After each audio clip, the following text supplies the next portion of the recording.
Assalamualaikum warahmatullahi wabarakatuh. Selamat siang Bapak dosen dan teman-teman sekalian. Perkenalkan, nama saya Anissa Putri Sukma dengan NIM 2406383. Dengan ini saya akan mempresentasikan materi presentasi saya melalui PowerPoint yang sudah saya buat yang berjudul Melaksanakan Pembangunan dan Pemasangan Jalur Saluran Kabel Laut Tegangan Tinggi atau SKLT. Saya harap presentasi ini dapat memberikan informasi yang bermanfaat dan memicu diskusi yang konstruktif. Terima kasih atas perhatiannya. Baik, kita lanjut saja. Kita masuk ke materi saya. Yang pertama yaitu ada latar belakang dan urgensi nasional. Yang pertama, kesenjangan distribusi energi. Di Indonesia, pusat pembangkit seringkali terpusat di pulau besar, sementara di wilayah kepulauan sekitarnya bergantung pada pembangkit lokal dengan biaya operasional yang tinggi. Yang kedua yaitu ada solusi interkoneksi. SKLT menjadi paling efisien untuk menyatukan sistem kelistrikan antar pulau guna menciptakan kestabilan pasokan energi secara nasional. Dan yang ketiga ada efisiensi transmisi. Berbeda dengan kabel udara atau SUTT yang terbatas jarak perairan, SKLT mampu menyalurkan daya besar melalui dasar laut dengan rugi-rugi daya atau losses yang sangat minimal. Selanjutnya ada konsep dan klasifikasi SKLT. Saluran kabel laut tegangan tinggi atau SKLT adalah media transmisi energi listrik digelar di dasar laut untuk menghubungkan sistem kelistrikan antar wilayah yang terpisah oleh perairan. Secara teknis, SKLT dirancang untuk menyalurkan daya besar dengan rugi-rugi atau losses yang dibandingkan dengan kabel udara pada jarak yang sama melalui air. Yang pertama itu ada sistem HVAC atau arus bolak-balik. Digunakan untuk jarak pendek hingga menengah kurang dari 80 km. Tantangannya adalah memiliki efek kapasitansi tinggi yang memerlukan kompensasi reaktif di terminal. Yang kedua ada sistem HVDC atau arus langsung. Standar emas untuk jarak sangat jauh, lebih dari 100 km. Lebih efisien karena tidak memiliki masalah kapasitansi, namun memerlukan stasiun konverter AC ke DC yang mahal. Selanjutnya yaitu ada standar keamanan dan regulasi global. Yang pertama yaitu ada CIGRE atau TB 490 dan 623, referensi utama industri untuk pengujian mekanis atau seperti uji tarik dan tekukan sebelum kabel dipasang di laut. Yang kedua ada EIC 60287 dan 60853, standar untuk menghitung ampasiti atau kapasitas arus berdasarkan suhu tanah dan konduktivitas thermal sedimen dasar laut. Yang ketiga ada aspek legal atau ANKLOS dana nasional. Yang pertama ada ANKLOS 1982 pasal 79 memberikan hak pemasangan kabel landas kontinen. Yang kedua ada Kepmen KP No 14 tahun 2021 mengatur tata ruang laut Indonesia agar jalur kabel tidak tumpang tindih dengan kawasan konservasi atau pertambangan. Selanjutnya ada struktur kabel laut. Yang pertama yaitu ada konduktor miliken, terbuat dari tembaga atau aluminium murni dalam bentuk segmen untuk mengurangi skin effect pada tegangan tinggi. Yang kedua ada isolasi XLPE atau cross-linked polyethylene, mampu menahan suhu hingga 90 derajat Celcius. Proses manufakturnya harus di ruang ultra clean untuk menghindari debu penyebab electrical traying.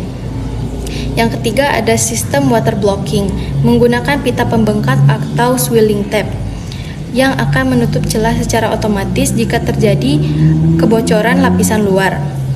Dan yang terakhir ada armoring dan seat, menggunakan selubung timbal kontinu untuk perlindungan air 100% dan kawat baja galvanis atau perisai mekanis agar kabel kuat menahan beratnya sendiri saat instalasi. Selanjutnya ada tahapan pra-pembangunan atau survei dan desain. Yang pertama itu ada desktop study, analisis awal menggunakan peta laut untuk menghindari rintangan seperti landang ranjau, situs arkeologi, dan atau area vulkanik aktif. Yang kedua ada marine survey atau geofisika dan geoteknik. Yang pertama geofisika itu adalah menggunakan multi beam echo sounder dan side scan sonar untuk memetakan topografi dan rintangan dasar laut. Yang kedua ada geoteknik, pengambilan sampel tanah atau core sampling untuk menentukan tingkat kekerasan tanah dan metode penguburan yang tepat. Yang terakhir ada manufaktur kontinu. Kabel dibuat dalam satu panjang utuh tanpa sambungan atau continuous length untuk meminimalkan titik lemah atau joints. Selanjutnya ada metode pemasangan dan proteksi.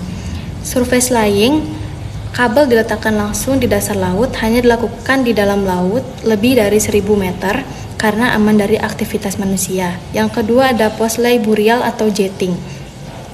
Robot ROV menyemprotkan air tekanan tinggi di bawah kabel laut untuk membuat parit lumpur sehingga kabel terkubur secara alami.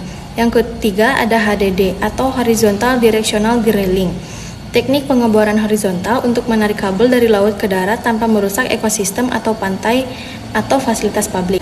Selanjutnya ada faktor keandalan dan risiko kerusakan. Yang pertama ada gangguan eksternal atau biasa disebut dengan human error, merupakan 70% penyebab kerusakan utama seperti jangkar kapal yang terserat atau pukat harimau nelayan.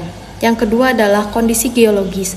Risiko longsor bawah laut atau pergerakan lempeng tektonik yang dapat menarik kabel hingga putus.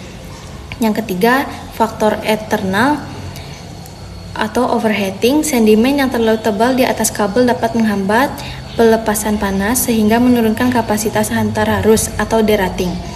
Dan yang terakhir ada sistem pemeliharaan proaktif.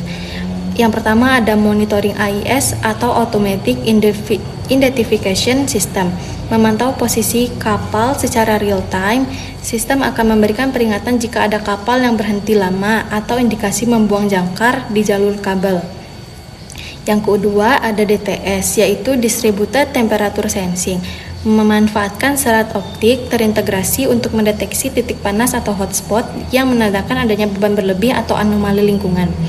Dan yang ketiga ada inspeksi visual atau ROV, patroli di bawah air secara berkala untuk mengecek apakah ada bagian kabel yang menggantung atau free span akibat pengikisan arus. Baik, kesimpulan yang dapat simpulkan dari materi yang sudah saya sampaikan itu adalah SKLT menjadi solusi strategis dalam mendukung interkoneksi sistem tenaga listrik antar pulau, khususnya di negara kepulauan seperti Indonesia, gunanya meningkatkan keandalan dan pemasangan distribusi energi listrik. Dalam implementasinya, keberhasilan pembangunan SKLT sangat ditentukan oleh tahapan perencanaan yang matang, mulai dari studi kelayakan, survei kelautan, hingga desain sistem yang sesuai dengan kondisi lingkungan. Selain itu, pemilihan metode pemasangan seperti surface, laying, burial plugging maupun horizontal directional drilling harus disesuaikan dengan karakteristik dasar laut dan potensi gangguan di lokasi di instalasi. Baik, sekian dari saya ucapkan terima kasih dan assalamualaikum warahmatullahi wabarakatuh.